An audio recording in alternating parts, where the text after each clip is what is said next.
95 में इसी भोपाल में था। राष्ट्रीय स्वयंसेवक संघ का एक पथ संचलन था। एक कार्यकर्ता जिसका नाम मैं नहीं ले रहा हूं, राष्ट्रीय स्वयंसेवक संघ का एक सक्रिय कार्यकर्ता था। उसके साथ उसका 5 साल का बेटा था। वो भी हाफ पैंट, सफेद शर्ट और टोपी, काली टोपी पहनकर हाथ में इतनी सी रूल लेकर आया। मैंने जब उसके पिता से पूछा तो बोला, महाराज जी मैं इसे राष्ट्र के लिए पाल रहा हूं, मेरी इच्छा है कि मैं इसे राष्ट्र को समर्पित कर दूं। मैं तो गृहस्थी में फंस गया, मैं चाहता हूं मेरा बेटा राष्ट्रीय स्वयंसेवक संघ का प्रचारक बने, राष्ट्र के लिए काम करे। मैंने उस बेटे से कहा, क्यों, तुम्हारे पिता पापा कह रहे हैं वो सही है। छोड़ते ही बेटे ने कहा, महाराज श्री क्षमा कीजिए, हमारे पापा नहीं हैं, ये हमारे पिताजी हैं।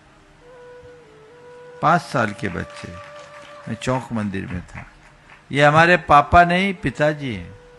मैंने कहा ठीक है, तुम्हारे पिताजी कह रहे हैं कि तुम्हें प्रचारक बनाएंगे, कभी तुम्हारे पिताजी भी ऐसे कहते थे, उनने शादी कर ली, तुम भी कर लोगे क्या? अरे महाराज जी क्षमा कीजिए, मेरे पिताजी की शादी नहीं हुई, शादी में तो बर्बादी है, मेरे पिताजी का विवाह हुआ है। 5 साल का बच्चा। फिर बातचीत आगे बढ़ी। मैंने उस बच्चे से कहा, जाओ आप खाना खा लो। आपने खाना खा लिया? मैंने पूछा, खाना खा लिया? बोला, महाराज हम खाना नहीं खाते, खाना तो मियाँ खाते हैं, हम भोजन करते हैं। एक 5 साल के बच्चे के मुख से ये बात सुनकर मैं हतप्रभ रह गया।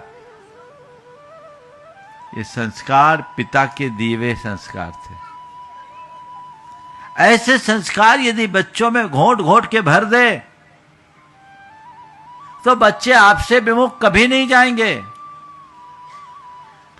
इसलिए मैं पुनः दोहराता हूं, बच्चों को धर्म सिखाने की जगह बच्चों में धर्म जगाने का उपक्रम कीजिए।